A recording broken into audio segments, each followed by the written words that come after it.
Hi everybody and welcome to my kitchen. Today I'm bringing you another recipe in my series of sweet treats. This one is absolutely fantastic, a little bit of a showstopper, so I'm going to show you exactly how to do it.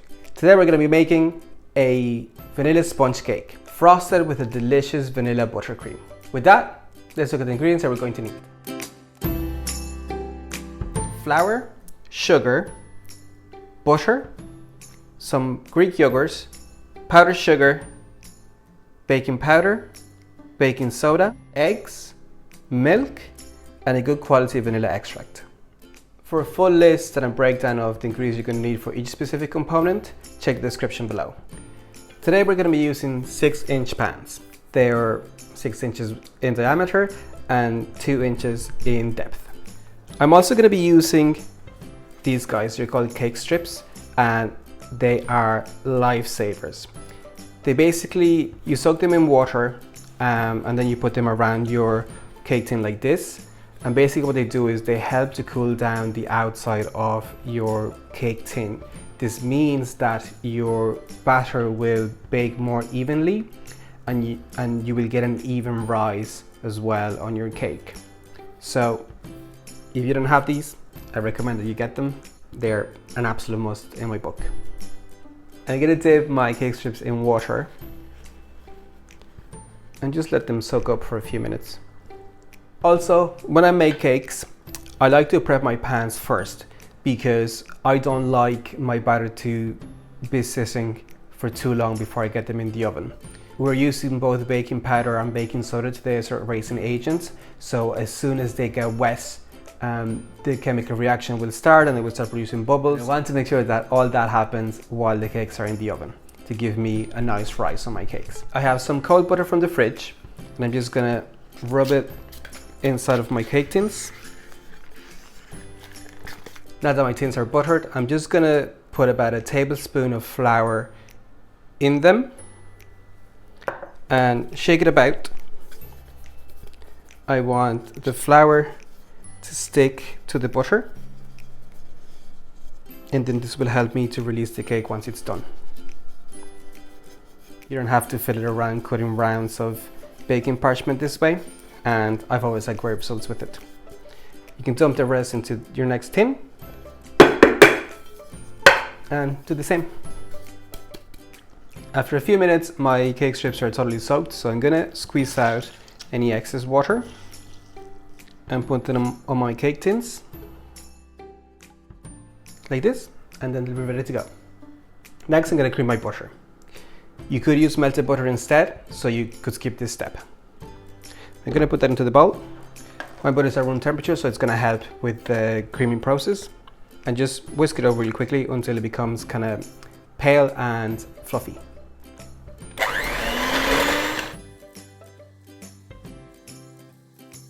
After about a minute, my butter is looking like I want it to, so I'm going to add in my sugar. And again, quickly mix this in. Once my sugar and butter are well mixed in, I'm going to crack in my eggs. One at a time, making sure that I mix well after each egg goes in. And the last egg.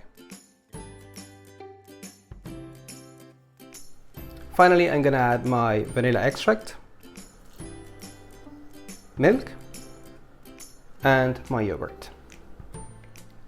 Since I'm using baking soda as one of my raising agents, for insurance I'm going to put in a little squeeze of lemon juice, which is going to help that chemical reaction to give us a nice rise to our cakes. And we can mix it all together.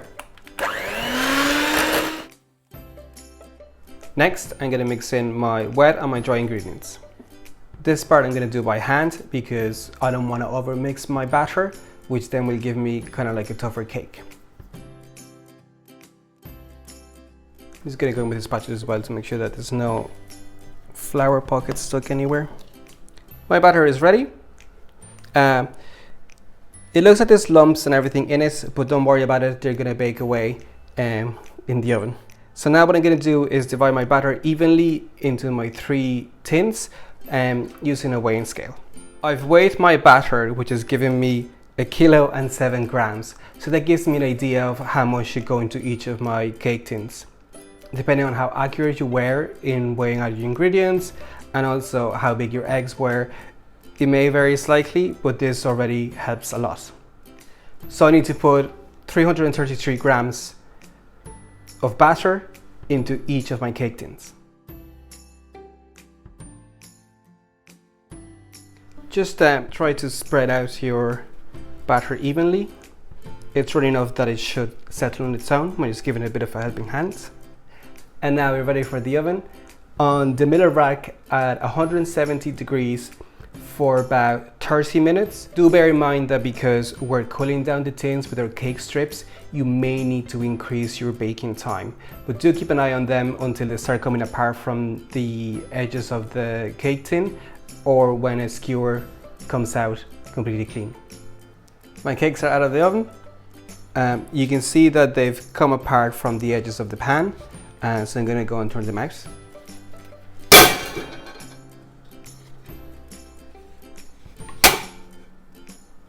And 3. They're nice and soft, even though they've browned a little bit more than I would have liked, but these are perfect. I'm going to let my cakes cool now for, I want them to be completely cooled, because we're going to go and make some buttercream next, and you don't want your cakes to be hot when you put that on, because it's just going to melt and make a complete mess. While my cakes are cooling, I'm going to make the vanilla buttercream. For this, I'm going to use my stand mixer, and I'm going to put in my butter into the bowl and cream it for a good 3 to 4 minutes until it becomes nice and soft. You can start slow and then increase the speed.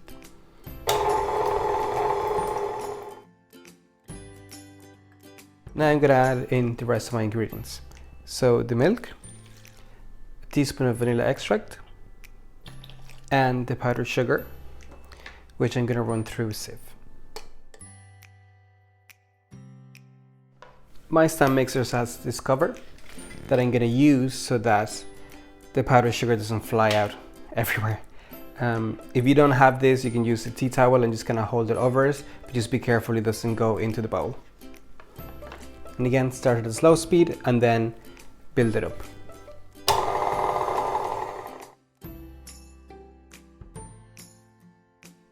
After whipping for about 5 minutes, my buttercream is now the consistency that I want. I did stop it halfway in between to make sure that I scraped the bottom of the bowl so that everything got well mixed in. And this is what it looks like. It's nice, it's holding its shape and it's easy to spread. So I think this is perfect. Now we're gonna go and assemble our cake. Okay, I've got a turntable and a cake board just to make it easier to move the cake once I'm done with it. So I'm just gonna start layering my cakes. You can still see how nice and fluffy they are. They're nice and springy, which is gonna be perfect. I'm also gonna fill up a piping bag with some buttercream. Okay, and just squeeze your buttercream on top of your cake and turn.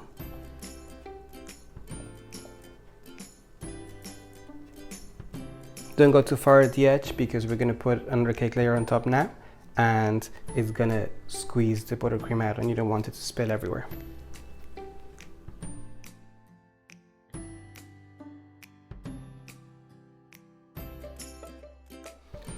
If you add a little, you can fill in the gaps a bit.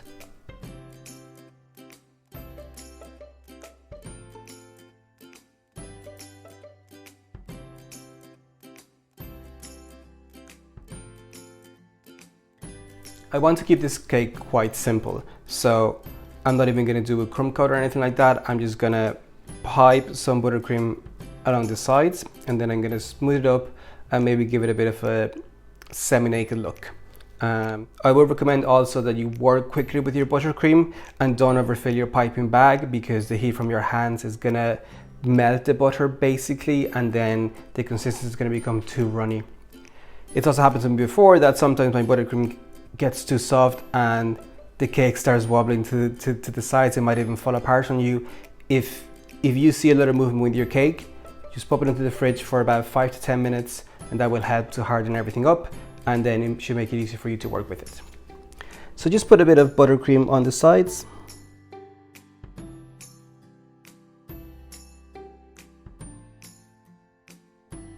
Cover up any big gaps. And now I'm going to use my bench scraper and just smooth out the sides. Make sure you clean your scraper after every couple of passes because it's going to get clogged up with buttercream. So apply even pressure and just let the turntable do the work for you. You don't have to really move your scraper.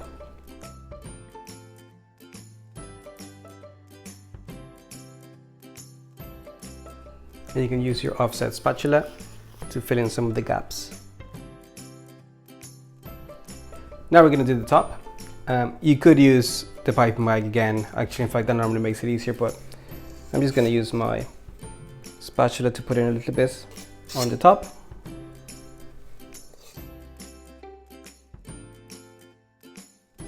I've never plastered anything, but I imagine it's very similar. Now you can go back in with your bench scraper and tidy up the sides.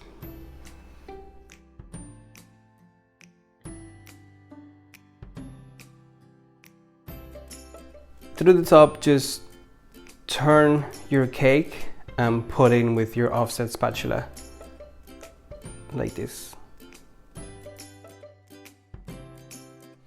If you're anything like me, you could keep going until you get the perfect semi-naked cake, but what does perfect even mean? I think this is pretty good. I'm just gonna clean the cake board, and I've got a damp paper towel here, and just very gently wipe away any of the excess buttercream. Let me clear everything away and we can put in the final touch. Okay, so I know I said this was a vanilla cake, but as you saw, that buttercream is going to be super sweet because it's just essentially butter and powdered sugar. So I've some berries, strawberries, raspberries and blueberries, which are nice and tart and are going to help to cut through a lot of that sweetness. So I'm just going to arrange them kind of nicely on the cake, and the flavor combination is going to be fantastic as well. So maybe I'll do some strawberries here.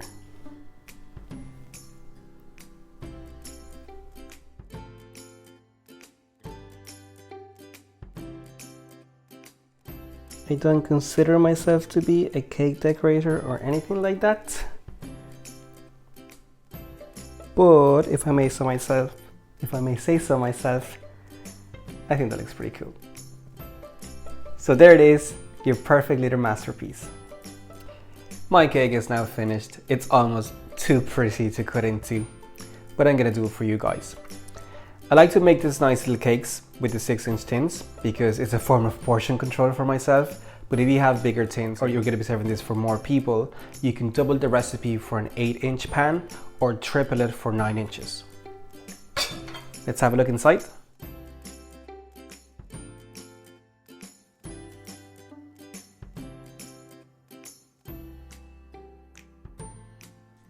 Look at how beautiful that looks. Nice even layers.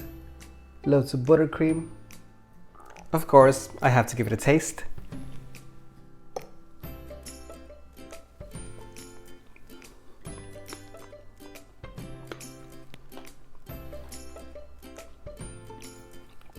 The cake itself is so moist, and that tartness of the raspberries really helps to cut through the sweetness of the buttercream.